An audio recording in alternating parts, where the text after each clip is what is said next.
The teaching, the class will get recorded. Yeah. Okay, so first thing we'll start with if there were any questions from the prior classes or just something, in Buddhism and something you've been reading before or thinking about. I know there's a lot of frankly speaking, where our country's in a war now, right? That's a new thing, so that people might be thinking about that. I don't know. It seems at first kind of far away and distant and not maybe impacting us that much, but as it goes on, maybe that might change. And of course, as Buddhists, as humans, really, there are people being killed. That's a lot of suffering being created. So it's very important to generate compassion and the sense of being one human family, and to really remind ourselves of that, even in times where our country is in conflict with another country.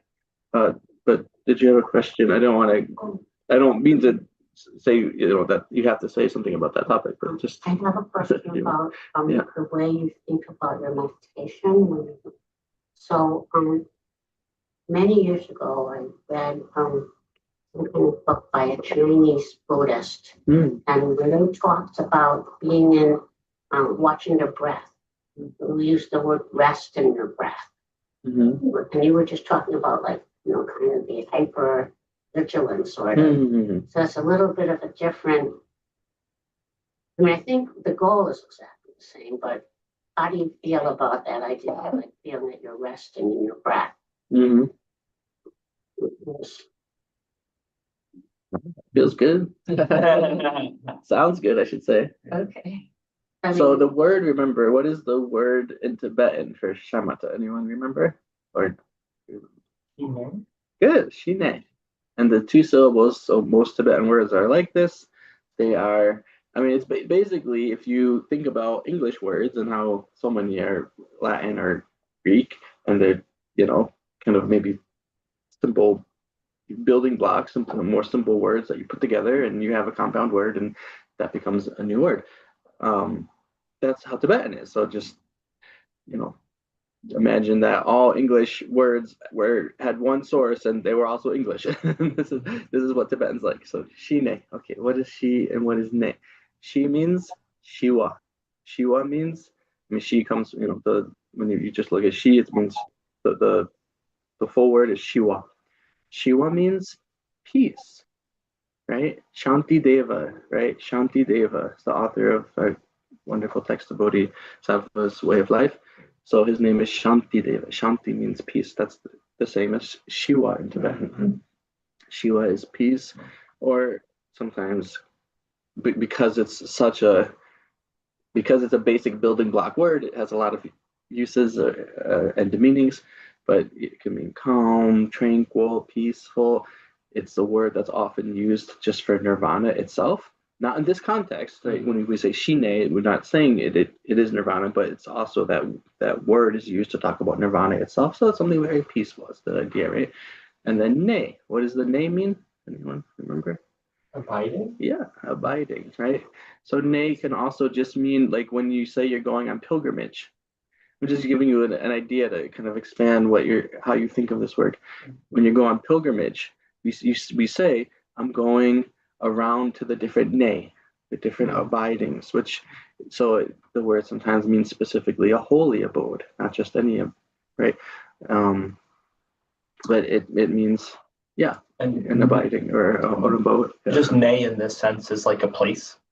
Yeah, like abode is like abiding is right. To like be in a location. Right. I mean, it's one of these like basic building words. So normally it is combined with another particle to mean a variety of different things. But if you just say sane, for instance, yeah, that just means like essentially like, a town or a place, right? Or I mean, we don't. It's not literally town. It's like a municipality, but it means like that area, that region. You say sane, right? Which just means ground. San means ground. Again, the most literal kind of basic word, ground, and day means abode. So the ground abode is that area, that region, right? So exactly right. It could just mean a place, right? So resting, shi ne, right? Peaceful, calm, tranquil abode. Calm abiding, tranquil abode. Yeah, you're resting in your breath, tranquil abode, whatever object you choose. But now this is where the but comes in, right? Does all rest have to be dull, blank, thoughtless rest? Not necessarily, right? So the idea is that you develop the strength of your mind so much through practicing with this clarity and this sort of hypervigilance to the point where that becomes your rest, your state of rest. And why is it that people who really have shine, they often don't need to sleep, right? If you heard that Lama Zopa Rinpoche didn't sleep, right? Um, you would or people often when they're in retreat, they make a meditation box. So you sit in the box, so you never lie down for the course of the retreat, right? Because your mind is strong. Your mind has clarity, and you don't really need to have the same need. The rest becomes something a little different, right? What rest means for you would become something different. Good question. And that could frankly be too. There could literally just be differences in the tradition's understanding of the practice. Like we can't discount that, right? You don't need to always try and say, oh, every explanation is really just another way of saying the same thing. Well, they could really have a different understanding. I don't know. I didn't talk to this teacher and really see how he practices. Oh, sorry. Yeah, John, go ahead. Yeah, I I was reading in the Diamond Sutra that this is kind of a little later on in the Diamond Sutra that the arhans that they experience nirvana, but that's it. They're kind of put out, but with nirvana, and they never get to the Buddhahood because they don't take on the bodhisattva path. They're taking on the path of their own enlightenment. So the arhan state. I mean, now arhan could be a synonym for the Buddha, but the Buddha is known as the fully enlightened one who achieves perfect enlightenment. Whereas the arhan state, they can achieve nirvana, but nirvana is like I don't know, like the Sanskrit means putting out a flame or something like that. But that's it for them, and they don't they don't progress any further. So, do you know what can you make a comment about that? Well, that's right. So there are many types of bodhi or enlightenment, right? So the bodhi of an arahant also is a common term. So the Buddha is also an arahant, but he is a Mahayana arahant instead of a Hinayana arahant. So someone who achieves bodhi, basic kind of bodhi, that means nirvana, but for the Buddha, it's samyak sambodhi, right? Samyak sambodhi means completely and fully or perfectly complete enlightenment. So the Buddha has achieved perfectly complete enlightenment. So it is a different state with different capacities. And what in terms of just that notion that someone who achieves the lower level bodhi can't ever go and become a Buddha, that's something that's just a discrepancy between different philosophical positions, right? So essentially, yes, that is there in that sutra. So some philosophers would say that sutra is not literal. It's not the ultimate. It's a provisional teaching. We divide between provisional teachings and those meant to be taken literally. So Tsongkhapa has a whole text on this, and hermeneutics, and so we would, so those philosophers would say that's just not literal, and then the ones who accept it literally, then yeah, that's what they would say. So I would say let's just keep our minds open and try and see what makes sense the more we study and learn about the Dharma. I think the basic position of those who say that it's not literal, they would say that there's really only one vehicle, and that all beings eventually will become fully enlightened as a Buddha, all living beings. And the basic idea behind that is simply that the nature of mind is pure, right? The nature of mind has none of the things that prevent full enlightenment are actually part and parcel of your mind from the beginning. They're all adventitious or removable. And so, just I guess if you just look at the maybe probability and statistics of it, I don't really, I haven't worked out the math, but it's just you give enough time, and then all beings will eventually meet with a Mahayana teacher and a qualified teacher to guide them on the path and be able to actualize their Buddha potential, their Buddha nature, right? Yeah. But the monkey's eventually typing out Shakespeare. Right. Or a Boltzmann brain if you've heard of the solution or something like this, right? Well, how did you learn Tibetan? How much time did you spend in India that you learned Tibetan? I mean, right. Well, I mean, that's a good example, John. Just like any skill that right, people can learn all types of skills if you put enough effort. So I would still say at this point, I'm basically at like the level of a third grader in my Tibetan. I happen to know a few 10-cent words that, the philosophy words that are relevant just to philosophy, but in terms of really like just speaking fluently, I'm still at a pretty low level, but it's conversational. I can manage. So it took, I'd say, about 3 years before I could start having kind of fluid conversation. About 3 years. Yeah. Sorry, but Did you spend time in India? I mean, how did you go to a monastery? Did you live in a monastery? yes, I live in Amman. I do live in India. I mean, I'm not there now, but I moved to Dharamsala, northern India, and Himachal Pradesh in 2014, and I studied Tibetan language at Sara College for Higher Tibetan Studies, and I was there for 3.5 years, and then I moved to Saryajay Monastery, where Geshe Tukche is the same. That's how I know Geshe Tukche. He's my teacher from Saryajay. So yeah, and I moved there in 2018.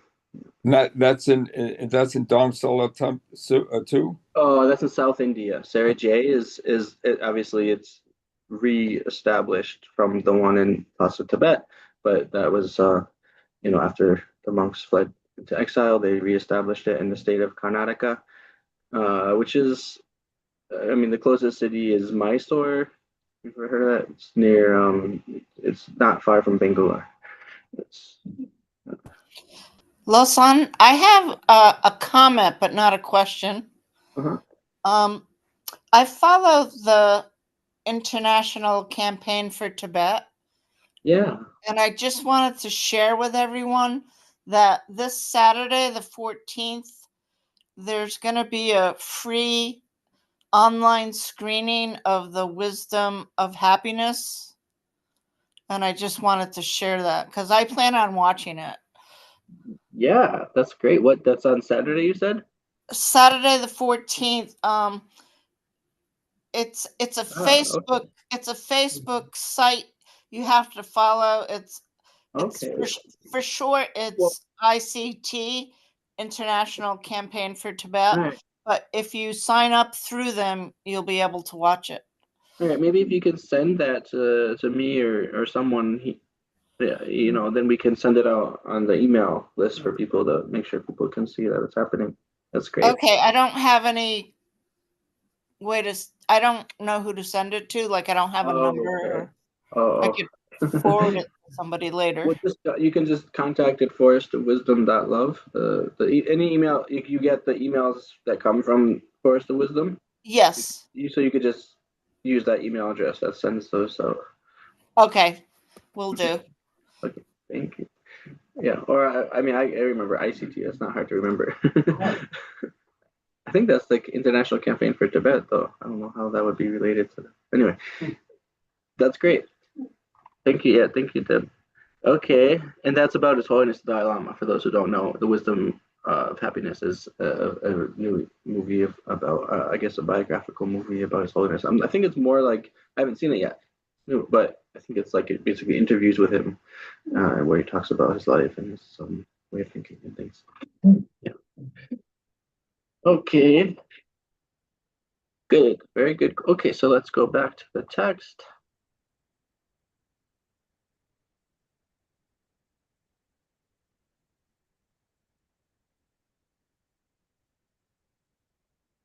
So if we go back to these 6 practices or prerequisites, that's what I think would be good to. Did I skip over it? It would be good to go back and review those, and then to think about them. I'll ask you guys to think about them. So first one is dwelling in appropriate area. I think we went over that one a little bit. So let's see. What do you think? Where do you live? Where you live now, is that an appropriate area? Does it have these 5 attributes? Raise your hand if you think it has all 5. So easy access, meaning you can get necessities, right? Food, clean water, right? Good place to live, meaning no safe, essentially here it means, right? No wild beasts, no, right? No burglars, no, people coming into, we're not in a war zone where we're so far, yeah, no enemies. Okay, safe. Good piece of ground in that it does not breed sickness, so healthy, a healthy place, clean and healthy place, right? Offering good companionship.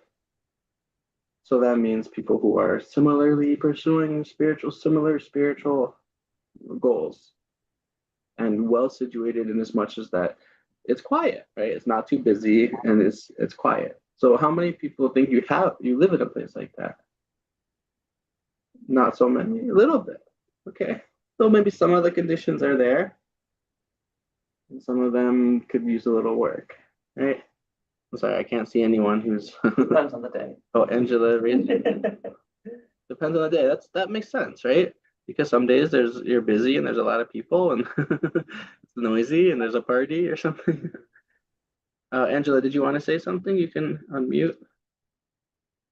No, I just say that, that, I mean, the many places in America that, we have a good environment for meditation. So It's very true. I mean, and that's interesting you point out in America, because I think a lot of people here haven't maybe spent too much time abroad, but in India, it's actually really hard to find a place where there aren't lots of people and where it's quiet. Because again, I think I mentioned last week that, people will just blast, like have a wedding or some, there's holidays like for all sorts of different, Hindu deities and things, and they'll just blast music until 4 a.m. any day of the week. Just it's any time. You never know when it's gonna happen, right? And then just people, right? Having people, it's hard to find a place where there's not a sort of, kind of regular movement of people around you, even, in the villages and even in the monastery. The monastery, most of the monks but they live in dormitories, right? You have lots of people around you all the time. It's the most populated country now, isn't it? India is the most populated country in the world. That's right. It has a large population, but it's also just a different culture. In other words, it's not that there's a lack of land or space, right? Because if you ever take a train ride through India, you'll see like you just ride through miles and miles of farms and empty, forests and empty places, right? Like they could build homesteads with, an acre parcel. They just don't. It's just it's not in their culture. They live in little compact villages where it's like, they're not urban per se, even in the rural areas. I'm saying it's not like it's not urban in that the total population isn't large, but it's a very densely populated. Right? People live on top of each other. Essentially, it's just it's just the culture. I don't know how to explain it or why or how that happened and why it's different from us, but that's true. That's a good insight, Angela, and that's very, very fortunate. So we also can, take stock of that and be happy and be happy that we have this opportunity and that we, you can just go sit somewhere quietly if we make the decision to. We have to have that effort and decision to go sit somewhere quietly and do meditation. And then if you really want to do retreat, you probably could find a place pretty easily in the US that would be suitable. Yeah. Okay, very cool. I'm glad people have some of those conditions. And then to think about, well, what might what might I be able to do to, fully satisfy those conditions if I don't have them now? Because again, even if we're not really ready to like do a retreat, we still want to be practicing concentration in the shamatha, right? We still want to increase our concentration and mindfulness on a daily basis. And so these conditions are still going to help us do that. Now, having little desire. How many people have this condition set? Not me either. Okay. It's not easy, right? I mean, how many times have I ordered things on Amazon since I've been here the last month or so? It's like, oh, I need that. Oh, I need that. Oh, I need that. This is really how the mind, right? Our minds work. So this is something that you have to kind of, again, slowly work on. Definitely meditating on those practices shared in common for beings with small and middling capacity are very helpful, because that's where you really start to understand the disadvantages of samsara, right?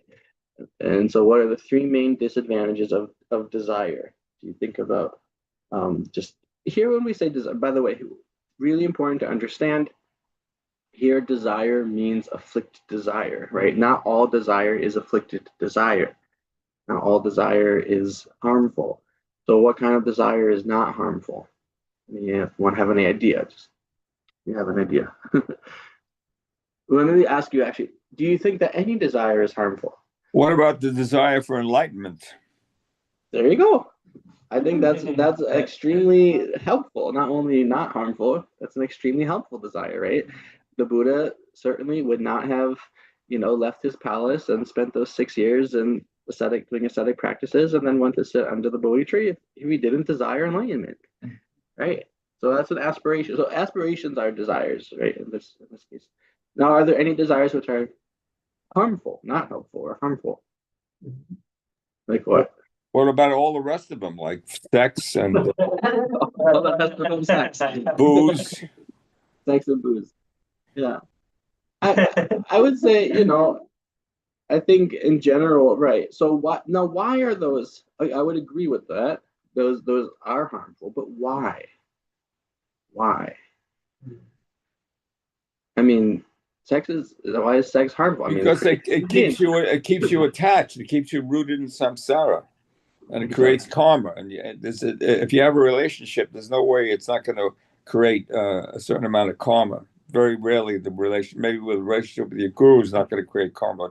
Most of the relationships have a certain amount of conflict, so they create further karma, which means more entanglement, more time spent in samsara. Very good. Right. So again, this is right based here. We're really, even when we look at the practices shared in common for beings of small and middling capacity, what is the point where we're really a person of small capacity? What does it mean to have a small spiritual capacity, an initial spiritual capacity? And this, according to this text, right? According to Tsongkhapa, it means that we genuinely and fully desire to achieve a higher rebirth in the next life and are not attached to the pleasures of this life, right? There's a 4-line verse from, it was actually taught by Manjushri II Sakya Pandita. Sakya Pandita? No. Sakya Kunga Geltsen, I think. I forget, one of the Sakya Lamas. And it goes like this, right? If you are attached to this life, you are not a practitioner. If you are attached to samsara, you have no renunciation. If you are attached to your own well-being, you are not a bodhisattva. You have no bodhicitta. And if grasping arises, it is not the view. You don't have the view. So if you're attached to this life, right, you're not a practitioner. You're not even a Dharma practitioner of initial capacity, right? So it's a high calling. And it's not, to think of this in this way is not to be judgmental of oneself or to be, to feel bad that we're not, I'm not even a real Dharma practitioner. Now, it doesn't mean you're not a Buddhist, by the way. Right? Being a Buddhist means you take refuge in the three jewels. So you can do that the moment you really feel some confidence or faith, or you trust that the Buddha, Dharma, and Sangha really are reliable guides, really reliable, spiritual guides that you can, trust when you bring them to mind, when you listen to the Buddha's teachings and subsequent masters, and when you put the Dharma in your mind and reflect on it and really kind of transform your mind into Dharma in whatever small way we can, and you know that that's benefiting you, that that's leading to a better life, you can go for refuge. Then you're a Buddhist. Now we're saying, but what about being a real like practitioner? It's a slightly different, well, slightly different. So now that's when you have this real motivation to achieve a happy rebirth. And that's really what's driving your actions day to day. So that is different from just desiring sex and booze, good music, good food, good, good clothing, good feelings, essentially, like good experiences in this life, right?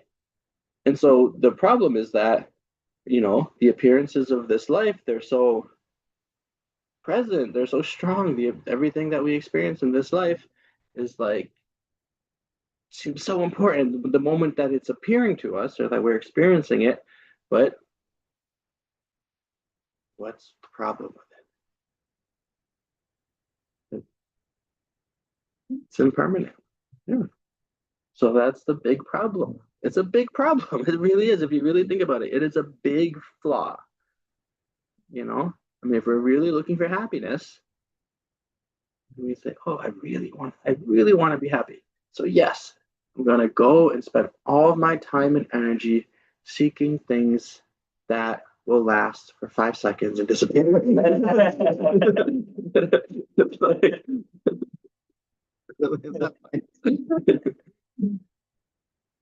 Yeah, so there's three main flaws with desire, right? This kind of afflicted desire.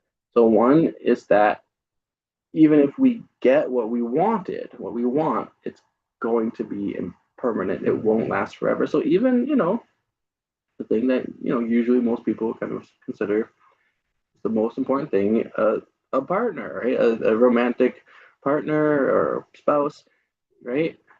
Like John was saying, a relationship.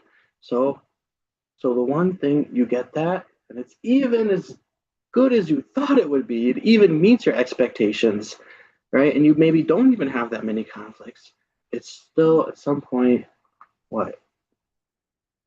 You're gonna separate because death, right? You're gonna separate because of death. Or it becomes unsatisfying. You start to look for something else. So that's the second one. Exactly right, John. So that's the second flaw of attachment, of afflicted attachment, is that okay, sure, you desired something, you sought it out, you were able to obtain it or meet with it, experience it, so you got it, but it actually doesn't meet your expectations. It just doesn't satisfy you the way you thought it would. The way it doesn't, give you that happiness you had wanted. So this could happen with anything, right? You go out to eat and you walk in and you smell the pizza, the bread, it smells like the aromas permeating the room, and you get so excited, you're salivating, and you order the meal and you take a bite and this is terrible. Yeah, I mean, I can give you like a kind of a darker example, which is kind of it's famous. I mean, this is darker one.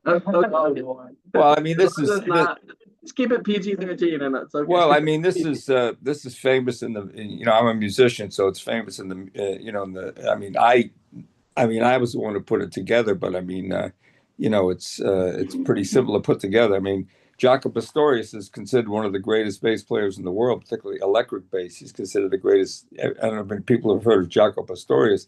Anyway, he said he wanted to. That was his ambition, was to be the greatest bass player in the world, and he became the greatest bass player in the world. And then he, started taking a lot of drugs, and he just went, basically stark raving mad, or not mad, but anyway, he died in a very, very kind of unseemly way, unseemly circumstances. So that's an example of that. In other words, people can become they can become great artists or great Right. or whatever their field of effort, what their field of pursuit is, and they can become the ultimate. Or they become Right. a complete adept in that, and then Right. they end up being unsatisfied, or they end up being frustrated, Right. or they end up being haunted. Right. And thank you for that example because, right, I mean, the example I gave was, something that's, frankly, not not that important, right? It's not something that you're really going to think about twice, right? Think about again. But unless you're really someone who really loves to tell stories and you have to tell a story about that horrible piece of but exactly right, John. You're talking about someone's entire life, right? What they worked at their entire life, and they got it and they still weren't able to achieve satisfaction, right? And that's samsara, right? That is samsara. And then the third thing, so we have that you're going to eventually separate the impermanence. So it's not reliable, right? And we have that it's not satisfying, even if we get it. And then the third one is, which frankly probably is the most common out of all those. We simply don't get it, right? We try, we want something, we sit there craving and craving and craving, and we can't get it. Right? We don't have enough money. We don't meet the person says, rejects us. We want to, date them, and they say no, and we get, we get dejected, or we don't get that pleasure, or we can't find, the movie we want to watch, whatever, right? We're not that good of a bassist. Yeah, you're right. We want to be the best bassist in the world, and our hands just can't move that way. You just can't do it, right? You just can't achieve the goal. Exactly. You just don't get it. You just don't acquire it. So those are the problems with this afflicted attachment, right? And the way you know it's afflicted is simply that, well, there's several ways, right? But one is that with this is actually with any affliction, is that it disturbs your peace of mind, right? So anything that when it arises, any mental state or mental factor or emotion, when it arises, if there's some kind of, right, like roughing the feathers in your mind, or so if there's some disturbance in your mind, then you know that that's a sign that is an affliction. It's hard, right? It's hard to actually see what's an affliction and what's not an afflictive mental state. So when you have these kind of craving, it's like sometimes it even, oftentimes becomes physical. It becomes, there's some, physical component that can't even sit still. You get antsy. You get, you want to get up and go get the thing, or search for the thing. But especially just in your mind, right? Does it make it so that you can't sit there, right, resting in your breath? You can't sit there at peace with yourself. Then that's a sign that there's an affliction. And then again, when we look at those three things, you just check, like, well, how disappointed are you when you lose it, or when it, when you separate from this thing you wanted? How disappointed are you? If you're very disappointed, that's a sign there was a lot of attachment, right? And the same with not getting something. So now, what about just John gave the example of a desire that is not afflicted, or that is even helpful, and that's desire for enlightenment. But what about just like, desire to see a friend, desire to eat breakfast, desire to have a cup of coffee?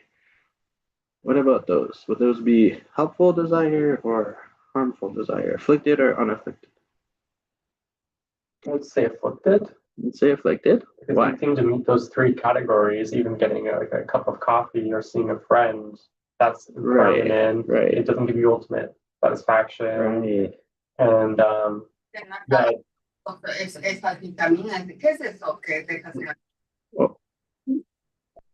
and third thing was impermanent doesn't give you ultimate satisfaction. And sometimes you can't even get Sometimes it. you can't even get it, right? Right. Yeah, you might. Well, so now let me try and make one slight alteration. So I've said those are the problems with afflicted attachment. They're really the problems with the objects, right? They're the problems with the objects. Now let me put a little spin on it. What if you go into the desire? What if the desire arises in your mind for a cup of coffee, or to go meet with a friend, with full awareness of those flaws? I would say that they're neutral. I would say that they're neutral desires. So that I they're don't think neutral. I don't think you could consider them afflicted. They're just part of the normal process of living. Okay, and Melinda thinks this. Yeah, I was gonna say that, just because you have a thing, it doesn't mean, or a situation, it doesn't mean that you have attachments to it. You might, you can look at it Because, I know this is gonna end or everything, but I'm really thirsty. Right. The body needs, Lemonade than like bourbon or something. and you just like lemonade, and you don't like Well, bourbon. it's not like Lemonade lemonade. over Coke or something. If you never do lemonade again, you'd still be okay. Right. Now, I would say though, this is my take on it. I think that in general, or if you just say the simple, it depends on how you are phrasing the scenario. You just say, I have a desire to drink water. I have a desire to eat breakfast. That's neutral. But that could become an afflicted a desire. And it could become a virtuous desire. Right? It could become an afflicted desire if you think, okay, I desire breakfast and I desire a full stack of pancakes with maple syrup and butter, and I have to get it from my favorite diner, and I have to go there now, and I can't be satisfied. I can't go on with my life until I get these delicious pancakes. And you put all that, right? And then again, maybe you go and they're closed, and what disappointment. Then it was afflicted desire, right? Yeah, Jason. So are there desires that we don't seek to get rid of, Well, that's what I'm saying. right? Any desire that's not afflictive, you don't need to get rid of. Well, I think that all desires, you're attempting to get rid of those desires. Say with the desire for water. Right. Who is attempting? A spiritual practitioner? No, anybody. So when I desire water, what does it mean to? I'm actually right. I'm actually seeking to get rid of my desire for water. Right. I want to no longer be thirsty. Right. So it's not the desire is a good or a bad thing. Like I'm afflicted. So the Buddha in the Dharmacharya, the first version of the wheel, is saying he calls it I think it's tanha, Craving. thirsting. Yeah, craving, thirsting. Right. And I think it's to kind of get Sanskrit is trishta. Trishta. And it's sort of like and I think it kind of pulls out that character that there's something about the experience of desire that you actually want to get rid of that desire. It's like a hot potato, right? Like, so actually it might be good because it's going to quench my thirst. But the whole point of drinking that water is to get rid of that desire. The whole, so like going to see my friends could be a good thing, but actually once I am with my friends, I've gotten rid of that desire to see my friends. Right. For that moment, at least. For that moment, at least for that moment. Right. Sure. Yeah. But I would say that it's still, there's a big difference. I mean, this is sort of the idea with like trying to just become aware of the different types of desire in your mind, and then just to see their different qualities. But from my understanding and my way of experiencing desire, there's definitely a subjective experiential difference between a desire. I mean, even in what you're saying with you wanting to get rid of it, but it's like the strength of the want to get rid of it when it's an afflicted desire versus a neutral or a positive desire.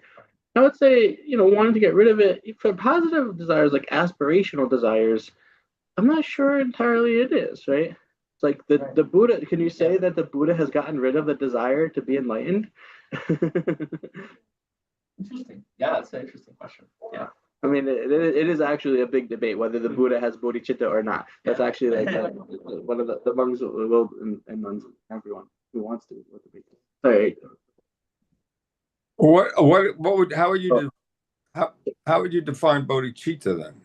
Well, hold on, John. I can answer that in a brief. Just give the quick definition, but let's have at least she was saying a comment. I know you can't hear her, so it's hard to. I was just gonna say, like, let's say you're addicted to substances or alcohol. The desire to be sober is not something that you just like achieve once you get there, and then you just don't desire it anymore. Like it's like your lifelong like recovery. Right. If you're like, that's how the 12-step program looks at actually for Alcoholics Anonymous, and it's like, right, you're sort of always an addict. So there's constant desire to. So I think that that's probably could be similar for an enlightened being, is right. Or I mean, just think about someone who wants to like be that great bass player, who wants to become a doctor, who wants to become a teacher. It's like you go through a lot of effort to become a doctor. You have that aspiration that carries you through whatever 10 years of school it takes, and then you become a doctor. You don't stop wanting to be a doctor. You don't want to. You don't want to become a doctor. But you want to be a good doctor, right? You still have that. Well, you're a doctor to help other people, though. I mean, that's right. And the main desire. So now you see that you can have like multiple aims with one desire, right? Or multiple desires fueling, that goal. So that's exactly what Buddhahood, and that's actually the perfect example for the definition of bodhicitta. So bodhicitta is the main mind, which is accompanied by the mental factor of aspiration that seeks to achieve enlightenment for the welfare of others. Yeah, but I mean, desire. You have the desire to achieve enlightenment in order to help others. Sorry, go ahead. Well, I mean, but then I mean, you can amplify that with the bodhisattva vow. I mean, that's you're postponing your own enlightenment so that you can help other beings achieve their liberation. Before, I mean, what is exactly? Well, no part of the bodhisattva vow is to postpone your own enlightenment, but that might be something. Well, your own transition from not coming back to for a rebirth. Let's put it that way. Not your own enlightenment. Well, so this is part of the bodhisattva teaching that Otok Rinpoche might go through in a few weeks, but on the Sunday classes, that is. When is the Sunday class? Is that at the Forest of Wisdom? Yeah, we're doing also the Lamrim, but starting with the first volume, and then we have one Rinpoche from Drepung Gomang Monastery who's going to be teaching the second volume on the Bodhisattva practices, starting in April 19th, so in about a month or five weeks from now.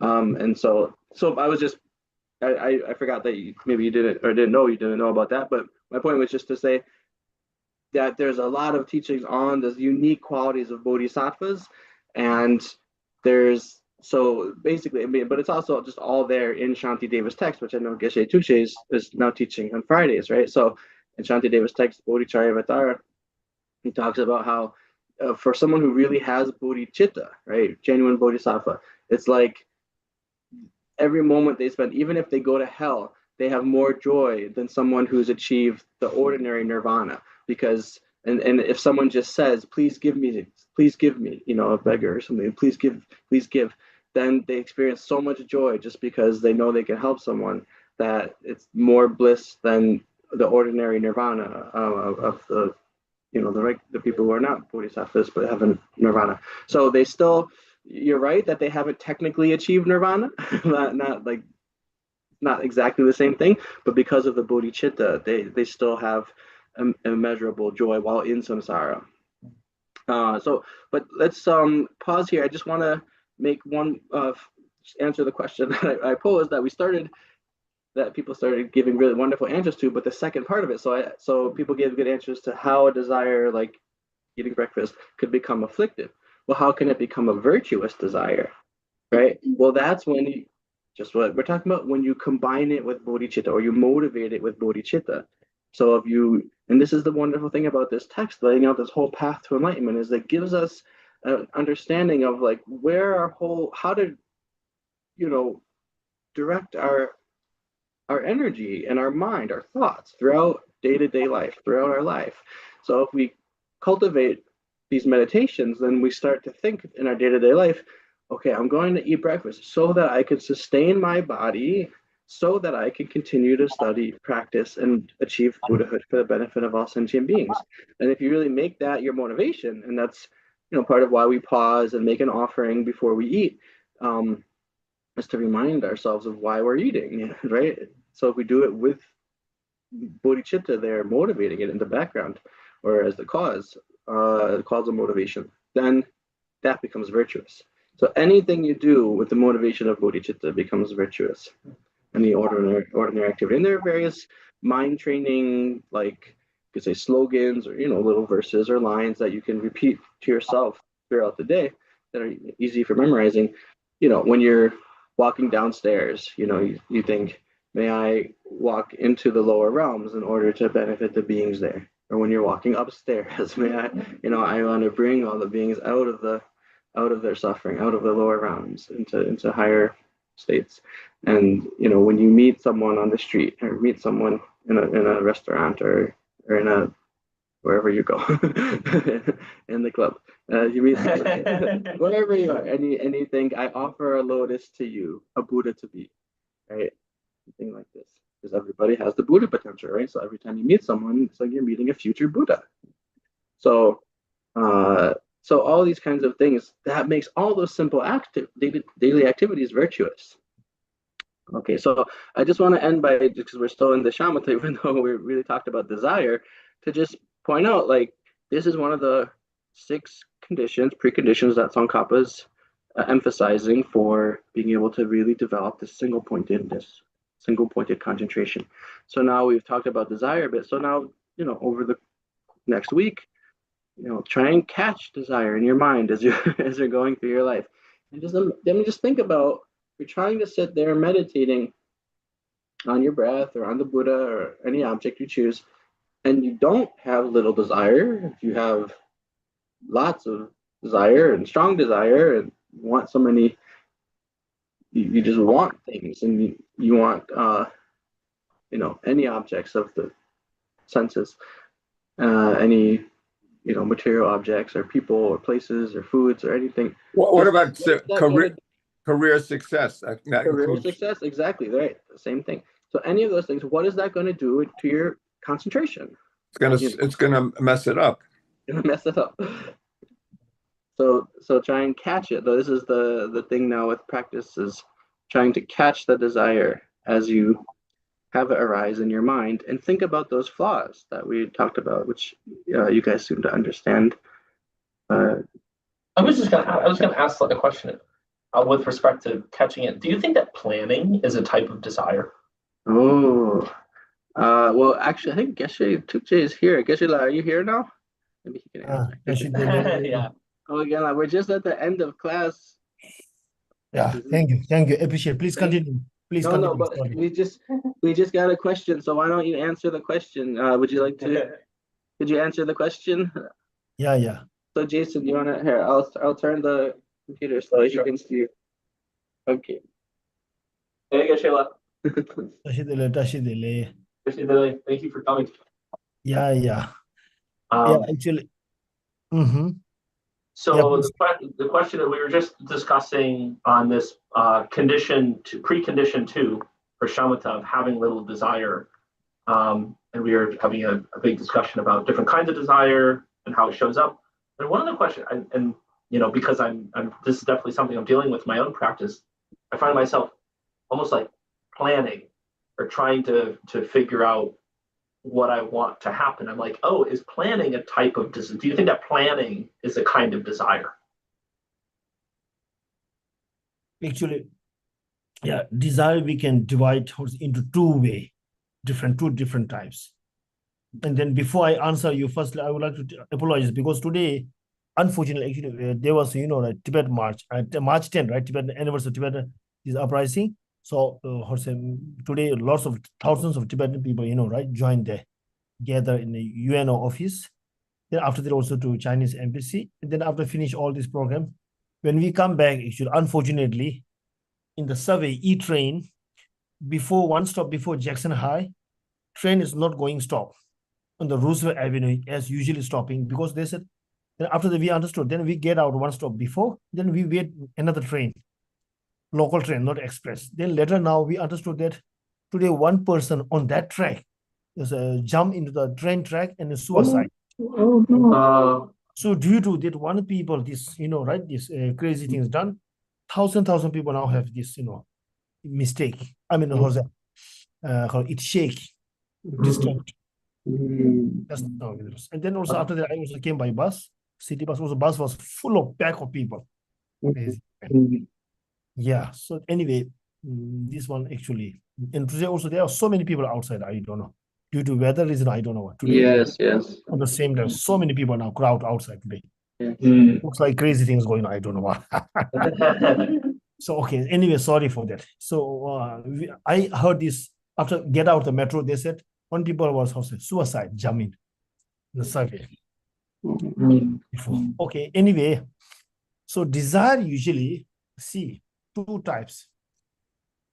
We can say desire, which part of the link or part of the attachment mind, desire, right, in which link to the detachment. Two types: desire with attachment, desire with detachment. Same as like same as like intellectual mind. Right, intention mind, feeling, example, feeling, right, feeling with attachment, feeling with detachment, non-attachment. Same as like wisdom or intellectual, also with attachment, with detachment. Right, you got it right, like that. Food with some chemical, some now like food with some there's a zejol color, zejol color. Yeah, you could say maybe chemical additives or artificial additives or something. Yeah, like that. And food with organic, pure. Organic, yeah, Organic.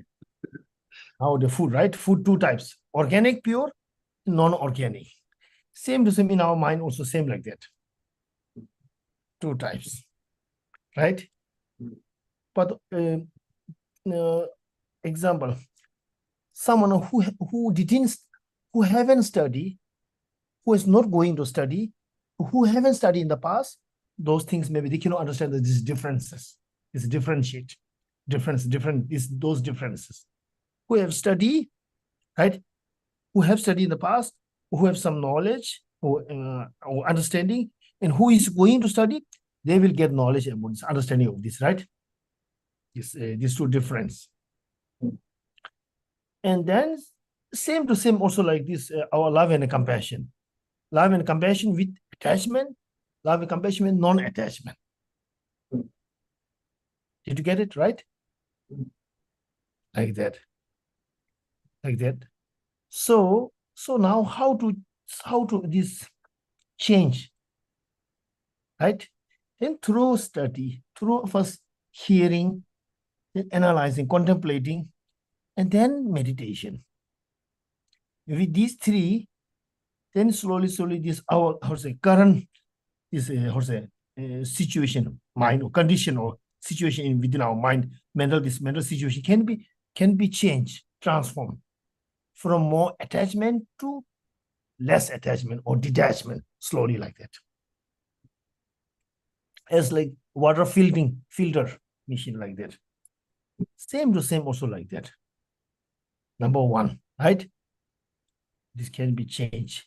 And slowly, and secondly also, even there are so many also non-attachment mind, right? Mind and wisdom or compassion or which we can be generate or create, understand, generate or generate within our mind through with the study and hearing and practice also. Do you understand what I mean? Example, there are so many seeds. There are so many seeds or imprints, positive seeds, imprints, which we have actually not yet actualized now, but we have seeds.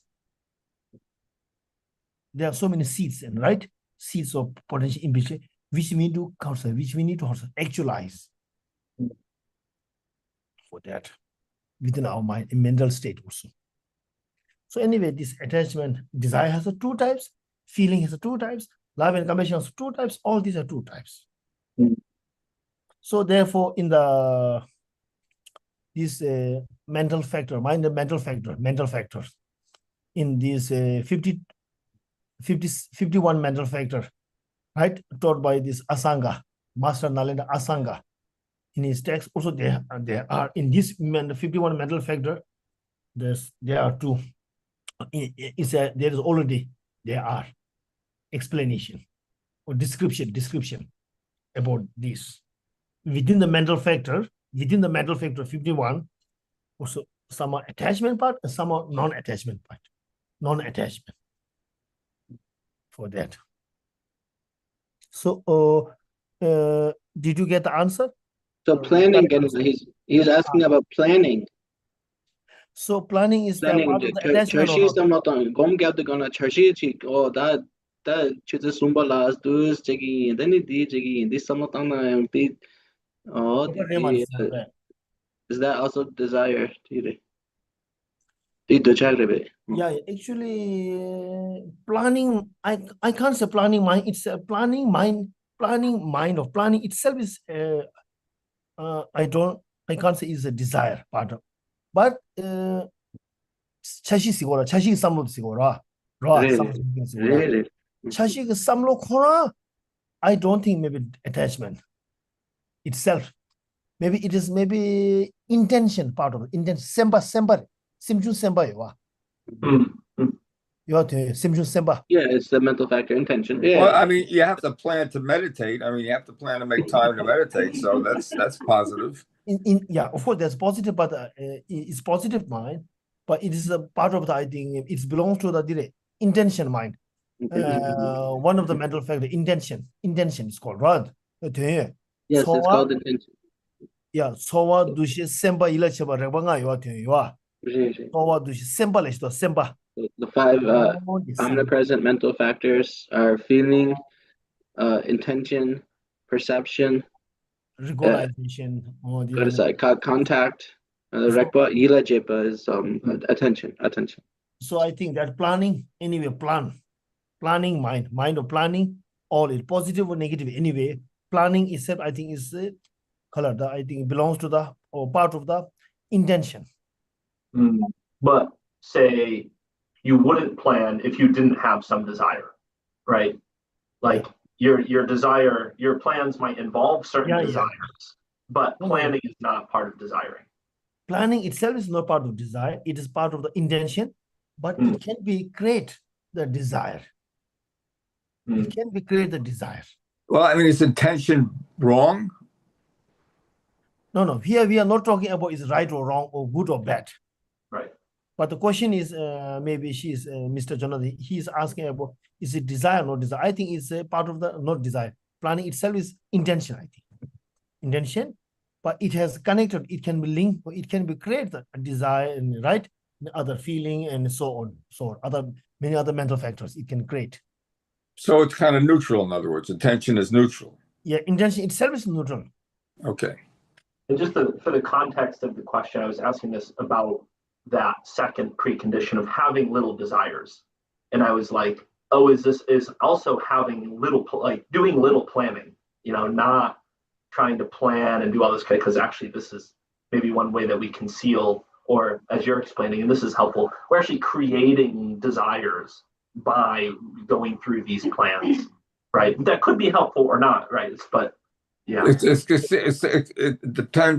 depends on what you're planning. I mean, if you're planning to go attack Iraq, that's it's one that's one thing. It depends what you're planning. You're planning a trip to a retreat for a month to a monastery. I mean, that's a pretty good plan. Yeah. And just help me. Simple. Again, the shine 주변 속 그래서 속 죽고라 어디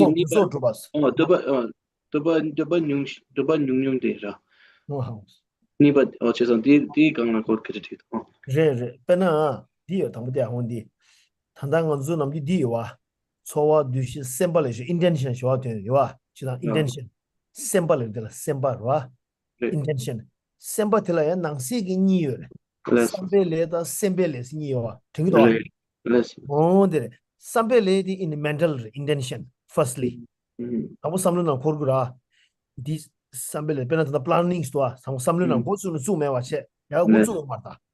Action can lay Samluna Korgudua intention. Korgudua planning. This sambele and sambele the Yamdula in judo. 아니 딩냠도 안 죽으로 다 디기 되바다 다 초와다 요라 셰럽도 뭐 끼기로 와 그 깨지는 끼기로 와 셰럽 right 좀 초 끼라 걔네 안 제말 디기 삼베 레디기 우수 장베 류기 레 차와 쌈바다 요라 셈 쌈바지 류기 레다 가길래 우수 냠도 내가 채우갈라 삼을 딜라 아니 그 셈베 레 세우샤사 삼벨레 셈벨레 intention inside too. So he's talking about how intention in relation to action or karma, right? Again, karma is action, same thing. So there's the action of intending. So this is what he's saying is like planning. When you're sitting there thinking about doing something, that's the action of intending, one kind of karma, the karma of intending. And then when you actually, that then ends up motivating and kind of making you do physical or verbal action, doing something with your body or speaking, then that's called the intended action. So there's these two, the action of intending and the intended action. Sampele and sambele. The same word, just different tense, actually. In Tibetan, the word of intention, this mental fact of intention, is actually a verb. It's a verb in this case too. It's similar to English. Yeah. So it's karma, you're saying too. Yeah. Yeah. Then. So Let's look at. yeah, okay. This is Zoya said it. Yeah. So yeah, Lama Tsongkhapa wisdom. Today's session of Lama Tsongkhapa wisdom, Shamadhi Vibhashana, I think almost ended. So I was late. Okay. I would join lately. So apologize for that. Yeah. Sorry. No problem. Thank you for Maybe we can solidarity. do you want us to do a dedication prayer? Yeah.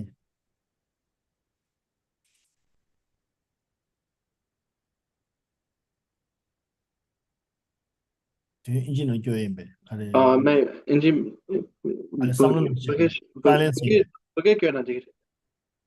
Ale.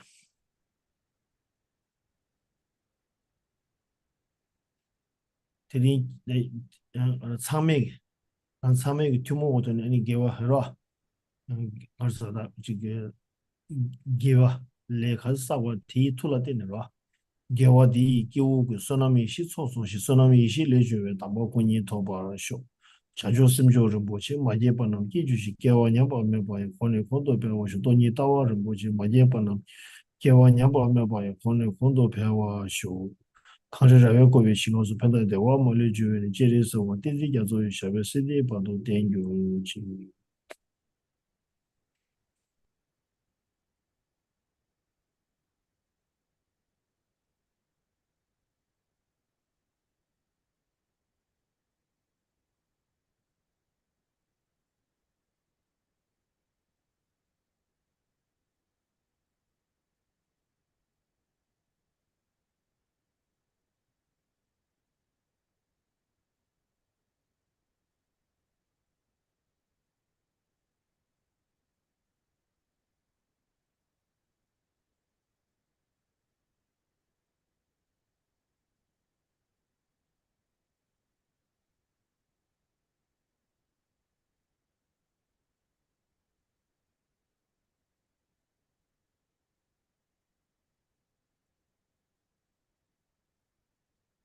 Yeah.